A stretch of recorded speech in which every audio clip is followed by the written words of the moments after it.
Hello, my friends. This week we want to paint our nature close-up artworks. So last week we went and did the outline and did some drawing.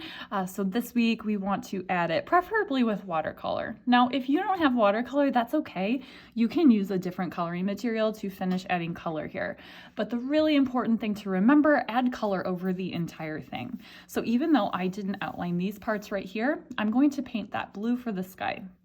All right, so everyone, some important things to remember when we are painting. We want our colors to be nice and bright and neat. So each time we use a new color, we're going to make sure that we swish our brush around so that we are getting the cleanest, brightest possible colors.